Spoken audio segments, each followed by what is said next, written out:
آج حالت یہ ہو گئی ہے کہ ہر چیز کے اندر فتنہ ہے. ہمارے گھروں کے اندر فتنہ ہے، بازار میں فتنہ ہے، ہر جگہ میں فتنہ ہے، مسجد میں فتنہ ہے، مدرسے میں فتنہ ہے، مکتب میں فتنہ ہے، جماعت اور جمعیت کے اندر فتنہ ہے، تنظیم کے اندر فتنہ ہے. غرض کہ کوئی ایسی جگہ نہیں ہے، کوئی ایسا گھر نہیں ہے جس کے اندر فتنہ نہ ہو. یہ ایسا دور ہے، ابھی ایک فتنہ ختم نہیں ہوتا کہ دوسرا فتنہ آ جائے. نحمده ونستعينه ونستغفره ونعوذ بالله من شرور أنفسنا ومن سيئات أعمالنا. من يهد الله فلا مضل له ومن يضلل فلا هادي له وحده لا شريك له وأشهد أن محمدا عبده ورسوله. يا أيها الذين آمنوا اتقوا الله حق تقاته ولا تموتن إلا وأنتم مسلمون. يا أيها الناس اتقوا ربكم الذي خلقكم من نفس واحدة وخلق منها زوجها وبث منهما رجالا كثيرا ونساء واتقوا الله الذي تساءلون به والأرحام إن الله كان عليكم رقيبا. يا أيها الذين آمنوا اتقوا الله وقولوا قولا سديدا يصلح لكم أعمالكم ويغفر لكم ذنوبكم ومن يطع الله ورسوله فقد فاز فوزا عظيما. أما بعد فإن خير الحديث كتاب الله وخير الهدي هدي محمد صلى الله عليه وسلم وشر الأمور محدثاتها وكل محدثة بدعة وكل بدعة ضلالة وكل ضلالة في النار. أعوذ بالله من الشيطان الرجيم. بسم الله الرحمن الرحيم. ونبلوكم بالشر والخير فتنة وإلينا ترجعون. تمام قسم کی تعریفات، حمد و ثنا، عظمت، بڑائی و کبریائی، یکتائی و تنہائی، بادشاہی و شہنشاہی، وحدہ لا شریک، خالق کائنات، مالک ارض و سما کے لیے لائق اور سبا ہے. بعدہ درود اور سلام ہو تمام بھیجے گئے انبیاء کرام اور رسولان عظام پر، خصوصاً بالخصوص سید الاولین والآخرین، امام المجاہدین والمتقین، امام ثقلتین و امام القبلتین و امام الحرمین و امامنا فی الدنیا و امامنا فی الآخرہ و امامنا فی الجنہ جناب محمد عربی صلی اللہ تعالی علیہ وسلم پر. اللهم صل على محمد وعلى آل محمد كما صليت على إبراهيم وعلى آل إبراهيم إنك حميد مجيد. اللهم بارك على محمد وعلى آل محمد كما باركت على إبراهيم وعلى آل إبراهيم إنك حميد مجيد. محترم بزرگوں، نوجوانوں، عزیز ساتھیوں اور خواتین اسلام، یہ جو 21ویں دور ہے، یہ ایک ایسا دور ہے جو فتنوں کا دور ہے. ہر طرف فتنے ہیں. اور پچھلے خطبہ جمعہ کے اندر میں نے آپ کو ایک حدیث سنائی تھی کہ آپ صلی اللہ تعالیٰ علیہ وسلم کا یہ فرمان آج سے 1400 سال پہلے ہی صادر ہو چکا ہے کہ لم یبقى من الدنیا الا بلاء و فتنۃ، کہ دنیا کے اندر سوائے فتنے، فساد، آفتیں، مصیبتیں، پریشانیاں اور بلاؤں کے علاوہ اب کچھ بچا ہی نہیں. اور حقیقی معنوں میں میرے دوستو، یہ جو دور ہے یہ ایسا دور ہے کہ ہر طرف فتنہ ہے، ہر طرف فتنہ ہے. کوئی ایسی جگہ نہیں ہے جہاں فتنہ نہ ہو، ہر چیز کے اندر فتنہ ہے. اور یہ دنیا دار الفتن اب بن چکی ہے. اور آپ صلی اللہ تعالیٰ علیہ وسلم کا یہ فرمان بھی ہے کہ وَتَظْهَرُ الْفِتَنِ، کہ قیامت سے پہلے پہلے ہر طرف فتنہ ہی فتنہ ہوگا. آج حالت یہ ہو گئی ہے کہ ہر چیز کے اندر فتنہ ہے. ہمارے گھروں کے اندر فتنہ ہے، بازار میں فتنہ ہے، ہر جگہ میں فتنہ ہے، مسجد میں فتنہ ہے، مدرسے میں فتنہ ہے، مکتب میں فتنہ ہے، جماعت اور جمعیت کے اندر فتنہ ہے، تنظیم کے اندر فتنہ ہے. غرض کہ کوئی ایسی جگہ نہیں ہے، کوئی ایسا گھر نہیں ہے جس کے اندر فتنہ نہ ہو. یہ ایسا دور ہے، ابھی ایک فتنہ ختم نہیں ہوتا کہ دوسرا فتنہ آ جاتا ہے. ابھی سمجھ لیجئے کہ دوسرا لاک ڈاؤن ابھی ختم نہیں ہوا تھا کہ پورے دنیا کے اندر تیسری مرتبہ لاک ڈاؤن لگانے کی سازشیں رچی جا رہی ہیں، اور یہ بات کہی جا رہی ہے کہ اب تیسرا بھی لاک ڈاؤن ہوگا. ابھی ایک بیماری ختم نہیں ہوتی ہے کہ دوسری بیماری آ جاتی ہے. اور یہی وجہ ہے کہ جناب محمد عربی صلی اللہ تعالیٰ علیہ وسلم نے یہ بیان فرما دیا تھا کہ ایک دور ایسا آئے گا کہ ہر گھر میں فتنہ ہوگا. اللہ اکبر. ہر گھر کے اندر، جیسا کہ اسامہ بن زید رضی اللہ تعالیٰ عنہ راوی حدیث ہیں، کہتے ہیں کہ ایک مرتبہ ہم آپ صلی اللہ تعالیٰ علیہ وسلم کے ساتھ تھے، اور آپ صلی اللہ تعالیٰ علیہ وسلم مدینہ کے کسی اونچے محل کے ایک محل پر چڑھے، اور آپ نے صحابہ کرام سے کہا کہ اے صحابہ کرام، کیا وہ چیزیں تم دیکھ رہے ہو جو میں دیکھ رہا ہوں؟ کہا کہ اللہ کے نبی اکرم و مکرم صلی اللہ تعالیٰ علیہ وسلم نہیں، ہم وہ چیزیں کہاں دیکھ سکتے ہیں جو آپ دیکھ سکیں. تب آپ صلی اللہ تعالیٰ علیہ وسلم نے کہا تھا کہ فَإِنِّي لَأَرَى الْفِتَنَ تَقَعُ خِلَالَ بُيُوتِكُمْ كَوَقْعِ الْقَطْرِ. کہ میرے صحابہ، میں فتنوں کو دیکھ رہا ہوں، اور وہ فتنے تمہارے گھروں کے اندر گر رہے ہیں. اللہ اکبر. وہ فتنے تمہارے گھروں کے اندر گر رہے ہیں، بارش کے قطروں کی طرح. جس طرح سے بارش کے قطرے گرتے رہتے، اسی طرح سے فتنے تمہارے گھروں کے اندر آئیں گے. آج ہمارے گھروں کے اندر فتنہ ہے، ہر گھر کے اندر فتنہ ہے. بلکہ حدیث بھی ہے، آپ صلی اللہ تعالیٰ علیہ وسلم نے فرمایا کہ فتنۃ الرجل فی اہلی و مالی و جاری، کہ ایک مسلمان کے گھر میں فتنہ ہوگا، ایک مسلمان کے مال میں فتنہ ہوگا، ایک مسلمان کے آس پڑوس میں فتنہ ہوگا. یعنی کہ فتنہ کا مطلب آزمائش. اسی لیے آپ صلی اللہ تعالیٰ علیہ وسلم نے ہم کو اور آپ کو یہ پیغام دے دیا ہے کہ بادروا بالاعمال فتنا، کہ اے لوگو تم نیک اعمال کرنے میں آگے بڑھنا، نیک اعمال جلدی جلدی کر لینا. آج ہم نیک اعمال میں بہت پیچھے ہیں، اور آپ صلی اللہ تعالیٰ علیہ وسلم نے یہ کہا کہ تم فتنوں کے آنے سے پہلے پہلے نیک اعمال کر لینا، خوب نیکیاں کر لینا. کیسے فتنے؟ آپ صلی اللہ تعالیٰ علیہ وسلم نے فرمایا کہ تاریک راتوں کی طرح چھا جانے والے فتنوں سے پہلے پہلے تم نیک اعمال کر لینا. مطلب یہ کہ جس طرح سے رات ہوتی ہے، مغرب کی اذان ہوتی ہے، تھوڑا اندھیرا رہتا ہے، آدھا گھنٹے کے بعد اور اندھیرا، 1 گھنٹے کے بعد اور اندھیرا، یہاں تک کہ رات کی تاریکی چھاتی رہتی ہے، پوری رات تاریک ہو جاتی ہے. آپ صلی اللہ تعالیٰ علیہ وسلم نے فرمایا کہ ایسے فتنے آنے سے پہلے پہلے تم نیک اعمال کر لینا. کیوں؟ آپ صلی اللہ تعالیٰ علیہ وسلم نے فرمایا ایک زمانہ ایسا آئے گا فتنوں کے دور میں کہ یصبح الرجل مؤمنا ویمسی کافرا، او یمسی مؤمنا ویصبح کافرا. ایک انسان صبح میں مسلمان ہوگا، شام میں کافر ہو جائے گا، شام میں مسلمان ہوگا، صبح میں کافر ہو جائے گا. اور وَيَبِيعُ دِينَهُ بِعَرْضٍ مِّنَ الدُّنْيَا، اور لوگ دنیا کو خریدنے کے لیے اپنے دین کو بیچ دیں گے. اللہ اکبر. لوگ دنیا حاصل کرنے کے لیے اپنے دین کو بیچ دیں گے، دین کی اہمیت نہیں رہے گی. تھوڑے تھوڑے بہانے پر لوگ اپنے ایمان کو بیچ دیں گے. آج کل ایسا ہی ہو رہا نا، لوگ جو ہے پیسہ کے لیے، مال اور دولت کے لیے اپنا دین بیچ دے رہے ہیں، اپنا ایمان بیچ دے رہے ہیں.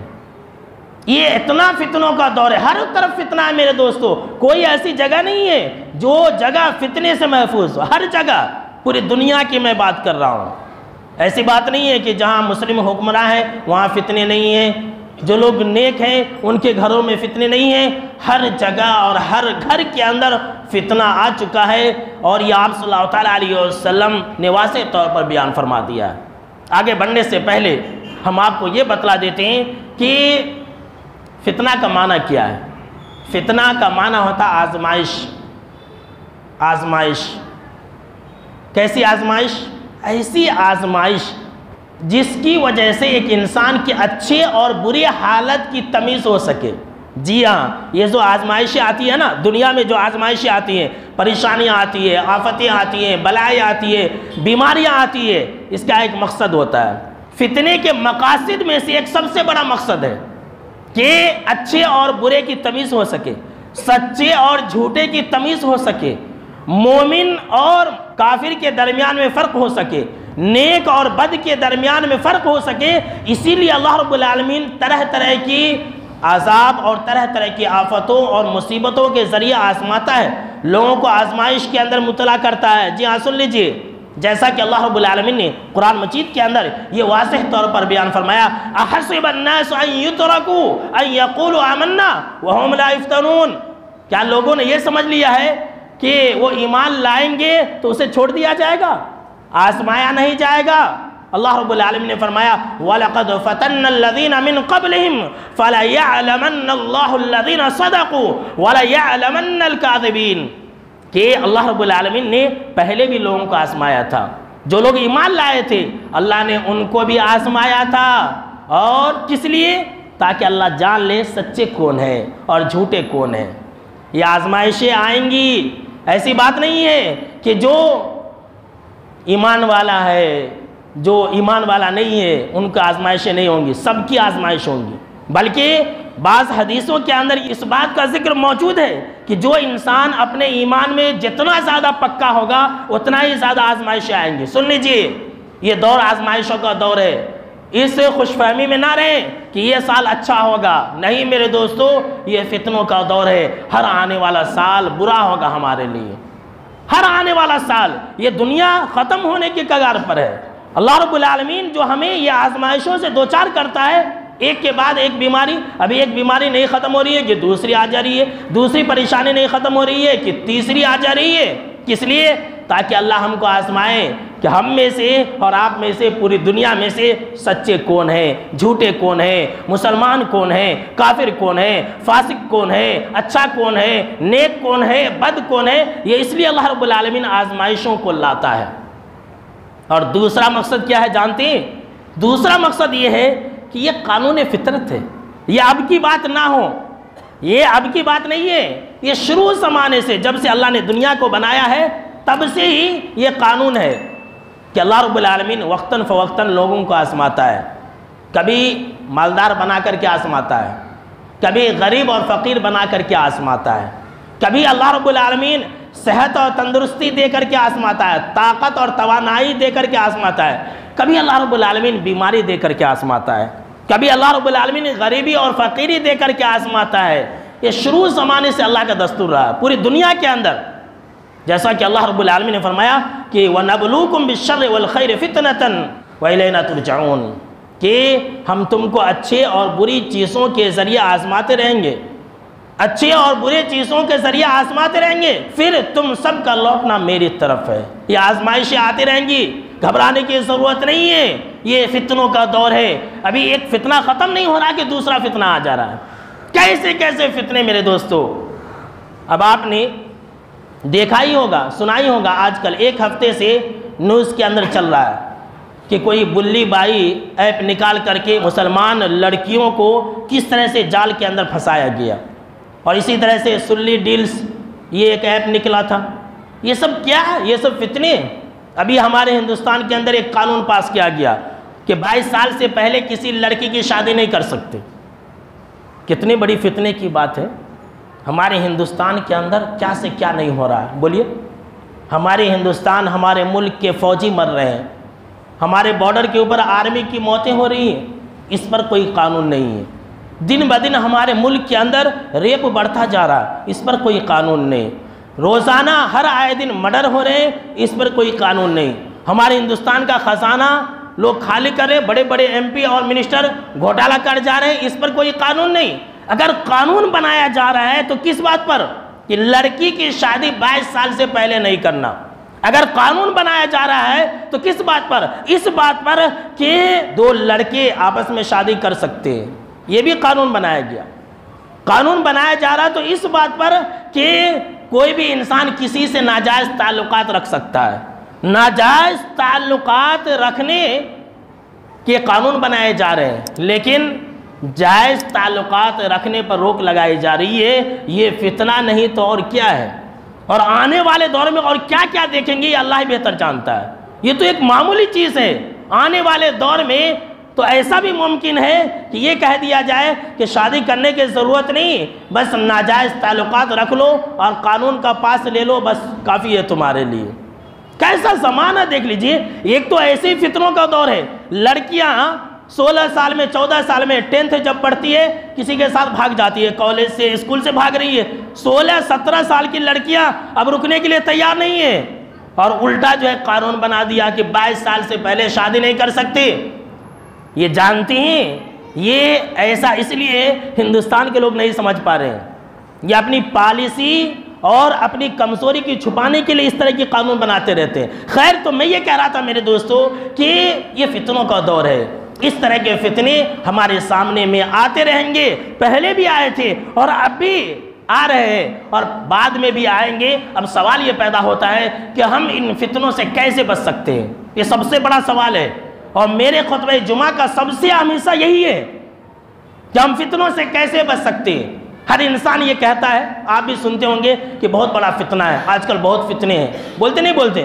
ہر انسان بولتا ہے کہ بھائی ہر طرف دیکھو فتنہ ہے، بازار میں گئے تو فتنہ ہے، ہر جگہ فتنہ ہے۔ بھائی فتنہ ہے، ہر طرف فتنہ ہے، ہمارے ہاتھوں میں بھی فتنہ ہے۔ سوال یہ پیدا ہوتا ہے کہ ہم فتنوں سے کیسے بچیں، فتنوں کے دور میں ہم کیا کریں، فتنوں کے دور میں ایک مومن کا کردار کیا ہوتا ہے، میں آپ کو یہی بتانے والا ہوں۔ اور فتنوں کے دور میں ہم مسلمانوں کے اوپر، ہم مومنوں کے اوپر سب سے پہلی ذمہ داری یہ ہے کہ ہم علم حاصل کریں۔ سنیے، آپ فتنوں کے بارے میں علم حاصل کریں۔ آج آپ علم حاصل کر سکتے ہیں، آپ سیکھ سکتے ہیں، آپ اپنے بچوں کو بتلائیں کہ اچھا کیا ہے اور برا کیا ہے۔ اگر آپ موبائل استعمال کرتے ہیں، آپ کی بیٹی موبائل استعمال کرتی ہے، تو آپ بتلائیں کہ اس کے اندر اچھائی کیا ہے اور برائی کیا ہے۔ جب تک آپ علم حاصل نہیں کریں گے تب تک آپ فتنوں سے نہیں بچ سکتے ہیں۔ سن لیجئے، آپ فتنوں میں پڑ جائیں گے۔ اب میں نے آپ کو اسی بلی بائی ایپ کے بارے میں بتلایا، کتنی مسلمان لڑکیوں کی تصاویر اس کے اندر بک گئی ہے۔ ابھی جو ہے 8 دن سے ہنگامہ ہوا، کتنی مسلمان لڑکیوں کی تصاویر جو ہے بک گئی۔ ہماری بچیاں بھی تصاویر فیس بک کے اوپر اپلوڈ کرتی ہیں، ہماری بچیاں بھی کرتی ہیں، ہم بھی کرتے ہیں۔ آپ کی جتنی بھی تصاویر ہیں، جتنی بھی بایو ڈاٹا ہے، سب بک چکا ہے۔ سن لیجئے، یہ کیا ہے، ایک گیم ہے، آپ نہیں سمجھیں گے اس بات کو۔ اب آپ کو میں ایک مثال دیتا ہوں تاکہ آپ موضوع کو سمجھ سکیں۔ آپ جو ہے گوگل میں سرچ کرتے ہیں، کیا سرچ کرتے ہیں؟ کوئی بھی چیز آپ امیزون کے لیے سرچ کرتے ہیں، یا سمجھ لیجئے کہ جتنے بھی بزنس کے جو سائٹس ہیں آپ سرچ کرتے ہیں، تو آپ سرچ کر کے اس کو چھوڑ دیتے ہیں۔ آپ دیکھیے گا کہ کچھ ہی منٹ کے بعد فیس بک جو آپ کا پیج ہے، جو آپ کا آئی ڈی ہے، وہاں پر وہ چیز بتلائی رہی ہوگی، وہاں پر وہ چیز دکھائی جا رہی ہوگی کہ یہ چیز بہت اچھی ہے، اور اس سے ملتے جلتے جتنی بھی ساری چیزیں ہیں وہ آپ کی آئی ڈی پر آ جائے گی، آپ کے ای میل پر میسیج بھی آ جاتا ہے۔ یہ کیسے ہوا؟ یہ سب کیا ہے، آپ نے جو آدھار کارڈ دیا تھا نا، اسی وقت کمپنی نے بیچ دیا دوسروں سے۔ جب آپ اکاؤنٹ کھولتے ہیں اسی وقت سب ہو جاتا ہے۔ لہٰذا علم حاصل کیجئے اور فتنوں سے بچنے کا علم حاصل کیجئے۔ اسی لیے حضرت حذیفہ بن یمان رضی اللہ تعالیٰ عنہ کہتے ہیں کہ لوگ آپ صلی اللہ تعالیٰ علیہ وسلم کے پاس آتے تو نیکی کے بارے میں سوال کرتے، خیر کے بارے میں سوال کرتے کہ نماز کیسے پڑھنا ہے، اگر ہم نماز پڑھیں گے تو کیا ثواب ملے گا، اچھائی کے بارے میں، نیک اعمال کے بارے میں سوال کرتے۔ اور جب میں آتا تو کنت اسألہ عن الشر، میں برائی کے بارے میں سوال کرتا، شر کے بارے میں سوال کرتا، فتنوں کے بارے میں سوال کرتا، گناہ کے بارے میں سوال کرتا کہ اللہ کے نبی صلی اللہ تعالیٰ علیہ وسلم یہ کیسا ہوگا، یہ کیسا ہوگا، اگر فتنوں کا دور ہوگا تو کیسا ہوگا، اس بارے میں سوال کرتا۔ کس لیے؟ حضرت حذیفہ بن یمان رضی اللہ تعالیٰ عنہ کہتے ہیں اس لیے کہ کہیں میں اس فتنے کے اندر نہ مبتلا ہو جاؤں۔ اللہ اکبر! آج ہم اور آپ فتنے میں گھس چکے ہیں، فتنوں کے دور میں، یہ دور ہی فتنوں کا ہے۔ جب صحابہ کرام کے دور میں امن و امان تھا، جب آپ صلی اللہ تعالیٰ علیہ وسلم باحیات تھے، جب صحابہ کرام تھے، جب کوئی فتنہ نہیں تھا الا ماشاءاللہ، اس دور کے اندر صحابہ کرام فتنوں سے بچنے کے لیے آپ صلی اللہ تعالیٰ علیہ وسلم سے سوال کیا کرتے تھے؟ تو آج ہم فتنوں سے بچنے کے لیے کتنا زیادہ علم حاصل کریں، یہ سوچ لیجئے کتنا ضرورت ہے۔ آج ہم یہ باتیں نہیں پوچھتے ہیں، علماء کرام سے الٹے سیدھے سوالات کرتے رہتے ہیں لوگ۔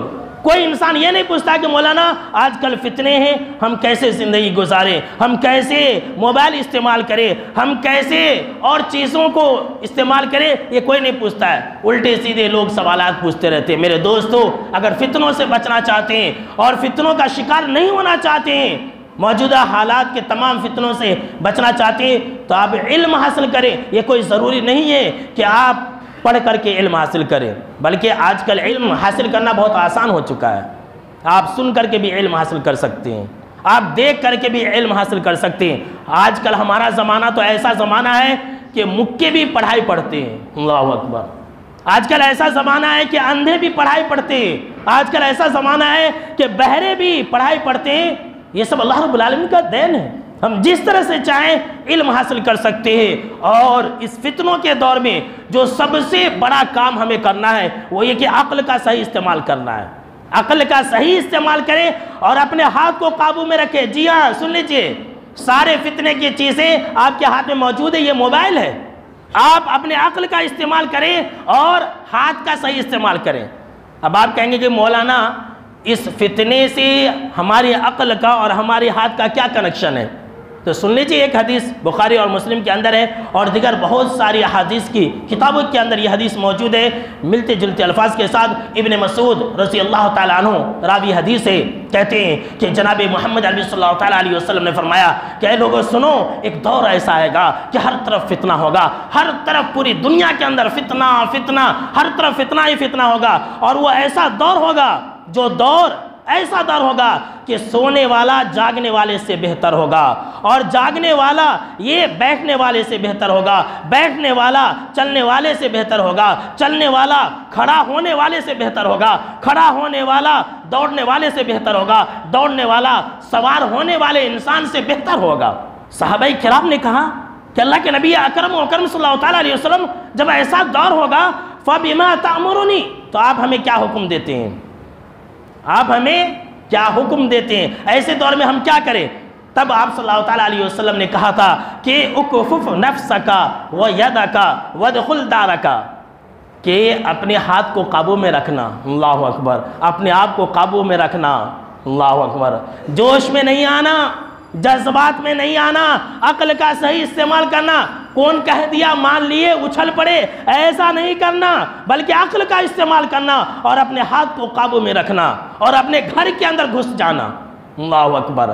آج سال دو سال سے حکومت یہ اعلان کر رہی ہے کہ اسٹے ہوم، گھر کے اندر رہیے اور سیف رہیے۔ ہمارے نبی صلی اللہ تعالیٰ علیہ وسلم نے 1400 سال پہلے تعلیم دے دی ہے کہ گھر کے اندر گھس جاؤ۔ صحابہ کرام نے کہا کہ اللہ کے نبی اکرم و مکرم صلی اللہ تعالیٰ علیہ وسلم، اگر کوئی فتنہ کرنے والا، فتنہ پیدا کرنے والا میرے گھر میں گھس جائے تو؟ کہا کہ تم اپنے حجرے میں چلے جانا، خاص کمرے میں چلے جانا، بیڈ روم میں چلے جانا۔ کہا کہ اگر فتنہ کرنے والا میرے بیڈ روم میں گھس جائے تو کہا کہ اپنے مصلی پر بیٹھ جانا، جہاں تم نماز پڑھتے ہو وہاں بیٹھ جانا اور اپنے ہاتھ کو روک لینا، لیکن کسی فتنے میں نہیں پڑھنا۔ اور بخاری کی روایت ہے، جانتے ہیں کیا ہے؟ اس کے اندر جناب محمد عربی صلی اللہ تعالیٰ علیہ وسلم نے کہا وَمَن يُشْرِفْ لَهَا تَسْتَشْرِفُ، کہ جو انسان فتنے میں جھانکے گا وہ انسان فتنے میں پڑ جائے گا۔ جی ہاں، سن لیجئے، جو انسان فتنے میں جھانکے گا، ٹرائی کرے گا، دیکھے گا کہ یہ فتنہ کیسا ہے، گھر سے باہر نکلے گا تو وہ انسان فتنوں کے اندر مبتلا ہو جائے گا۔ اسی لیے آپ صلی اللہ تعالیٰ علیہ وسلم نے کہا کہ جو انسان جس جگہ بھی، جہاں پر بھی جائے، وہ فتنوں سے بچنے کی کوشش کرے، گھر کے اندر رہے۔ اور تیسرا کام یہی ہے کہ ہم کو اور آپ کو فتنوں کے دور میں گھر کے اندر زیادہ وقت گزارنا ہے۔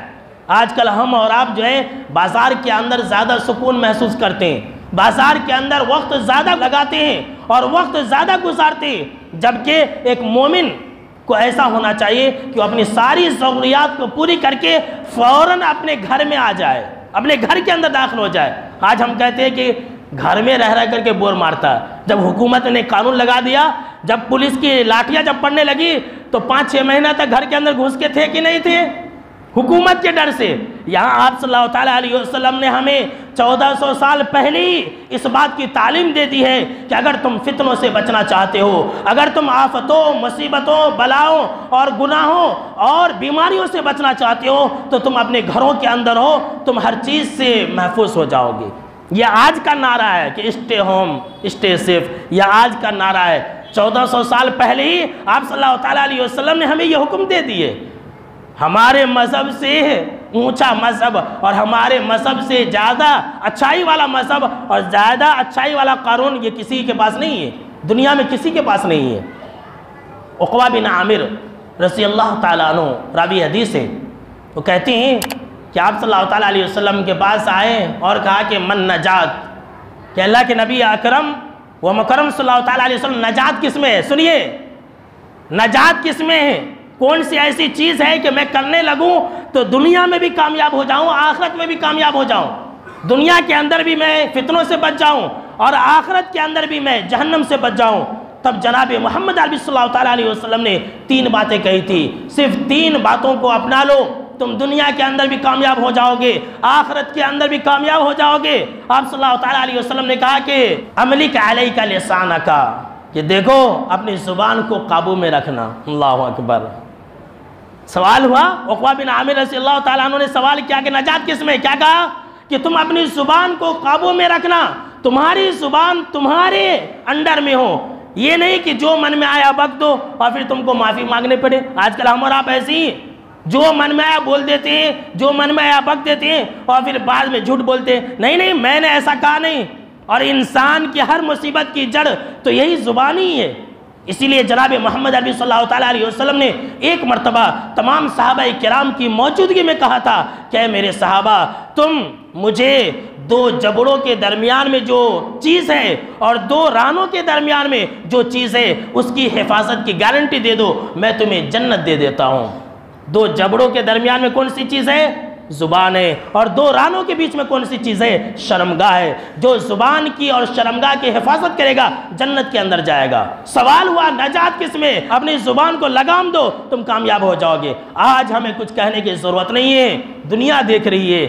آج ہمیں فتنوں کے اندر پڑھنے کی ضرورت نہیں ہے، جھوٹ بولنے کی ضرورت نہیں ہے، اپنی زبان کی حفاظت کیجئے، آپ ہر فتنے سے بچ جائیں گے۔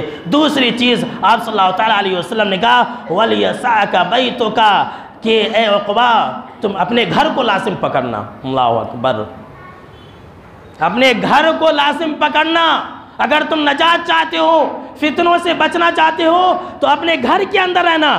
یہ گھر کوئی معمولی چیز نہیں ہے، یہ گھر ایسی چیز ہے جس کے اندر سکون ہے، اطمینان ہے اور یہ سب سے بڑی نعمت ہے۔ ذرا سوچئے کہ جن کے پاس گھر نہیں ہے وہ کہاں رات گزارتے ہوں گے، یہ ٹھنڈ کے دنوں میں کہاں ٹھنڈی بتاتے ہوں گے، ذرا سوچئے۔ اسی لیے اللہ نے کہا وَاللَّهُ جَعَلَ لَكُم مِّن بُيُوتِكُمْ سَكَنًا، کہ اے لوگو اللہ نے تمہارے گھروں کو تمہارے لیے سکون اور آرام کی جگہ بنایا ہے۔ معمولی چیز نہیں ہے گھر، بیماریوں سے بچنے کی جگہ ہے، آفتوں، مصیبتوں اور بلاؤں سے بچنے کی جگہ ہے۔ اور تیسری چیز جناب محمد عربی صلی اللہ تعالیٰ علیہ وسلم نے کہا کہ اے عقبہ اگر تم نجات چاہتے ہو، اگر تم آخرت کے اندر کامیاب ہونا چاہتے ہو تو وَبْكِ عَلَىٰ خَطِيئَتِكَ، تم اپنے گناہوں پر رویا کرنا۔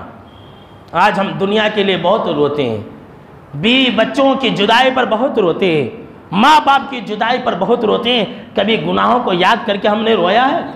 کبھی گناہوں کو یاد کر کے ہم نے رویا نہیں، کبھی ایسا نہیں، بلکہ ہمیں رونا بھی نہ ہے، جبکہ جانتے ہیں گناہوں کو یاد کر کے رونے کی بہت بڑی فضیلت بھی ہے، بے شمار احادیث بھی ہے۔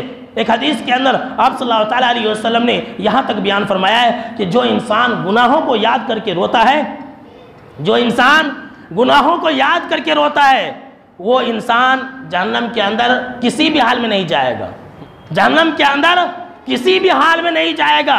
اور آپ صلی اللہ تعالیٰ علیہ وسلم نے ایک ایگزامپل دیا کہ جس طرح سے جانور کے تھن سے نتھڑا ہوا دودھ، جانور کے تھن سے نکالا ہوا دودھ پھر دوبارہ جانور کے تھن میں نہیں گھسا سکتے ہیں، نہیں ڈال سکتے ہیں، اسی طرح سے اپنے گناہوں پر رونے والا انسان بھی جہنم کے اندر نہیں جا سکتا ہے۔ کتنی بڑی فضیلت ہے۔ کبھی ہم روتے ہیں، صحابہ کرام رویا کرتے تھے۔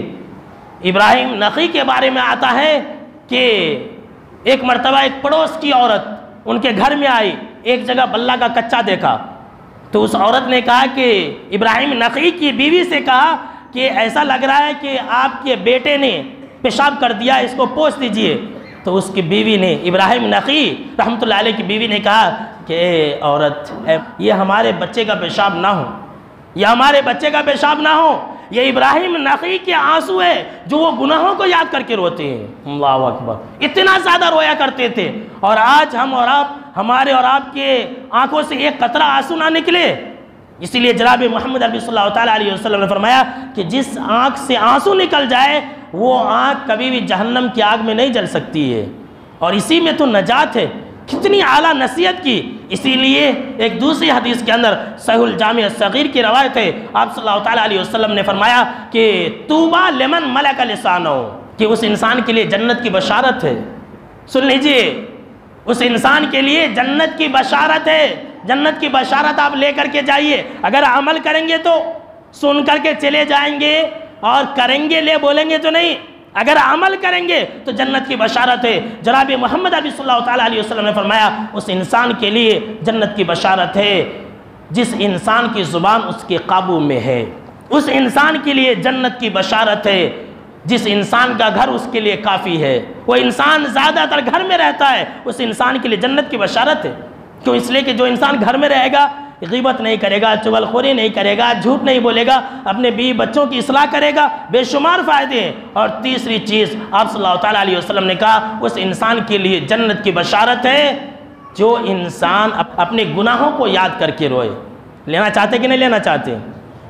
بولیے بھائی، انشاءاللہ۔ تو عمل کریں گے انشاءاللہ، فتنوں سے بچنے کی کوشش کریں گے انشاءاللہ۔ اللہ رب العالمین ہم کو اور آپ کو ان فتنوں سے اور موجودہ دور کے فتنوں سے محفوظ رکھے، آمین۔ اور ابھی یہ سلسلہ باقی ہے، اگلے خطبہ جمعہ کے اندر ہم آپ کو فتنوں سے بچنے کی ایک آسان دعا بتلائیں گے۔ فتنوں سے بچنے کی آسان دعا، اور ایسی دعا کہ اگر آپ یاد کر لیں گے تو اللہ آپ کو فتنوں سے بچا لے گا۔